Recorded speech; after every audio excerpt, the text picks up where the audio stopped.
जिन्दगीमा बाँस चाहिँ के भएछ रे बाँस बाँस मसुर पुग्दैन किन हत्तु भयो पक्का अलि जोरले भन्नु भदैन छ यहाँ बाँस लान्छ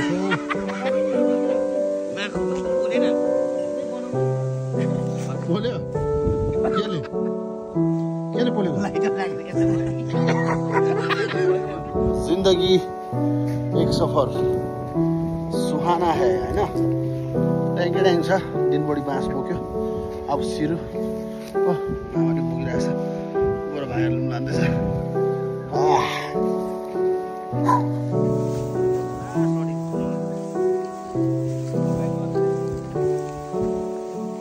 सिरु कटाई सिरु बोकाई सबै हत्तु भइरहेको छ जिन्दगी अन्त्यसम्म गएको छैन हेर्नु होला यस्तो छ है जिन्दगी बोकिरहेछ कुदिरहेछ हो यहाँ तलबाट आउँदैछ एकछिन रोजेस सिरु 3 मुठा यसले 4 मुठा यसले त बाङ्गु पारेर ल्याएछ अब त्यहाँ राख्छ यसले किन राख्यो त्यहाँ चाहिँ यहाँ राख्न नगर त्यहाँ नराख बडा पनि आउँदैछ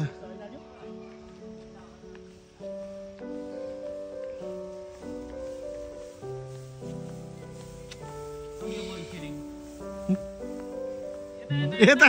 त्यही राख्यो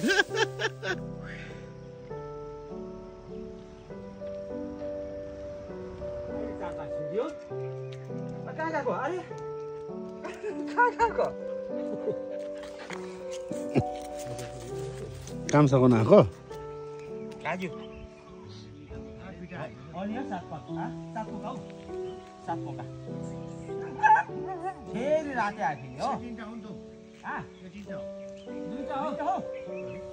टिपेरले के बोक्छ लिटीपिटीले बोक्दैन के बोक्छ बाँस लिटीपिटी भन्ने चाहिँ के हो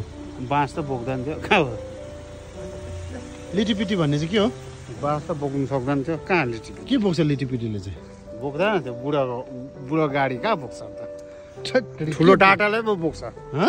टाटाले बोक्छ चाहे भिडियो नगर के चाहिँ के भिडियो गरेको छैन के भएको बिहोरो नदेखाइ के भएको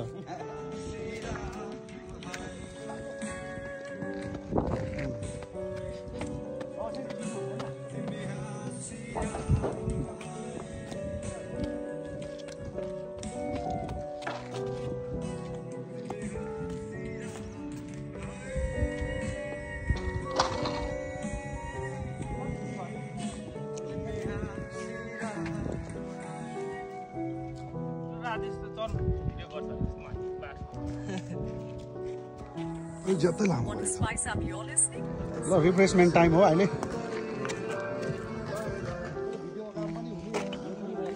मामा एकदम बिजी छ एकदम टोल खनिरहेछ हाम्रो पाजी चाहेर आएको छ ठिल्ले पनि चाहँदैछ हो म आफै चाखाइरहेको छु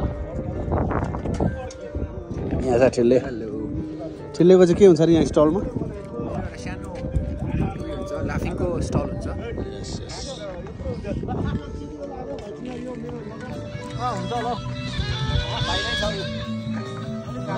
ठिकै छ ठिकै छ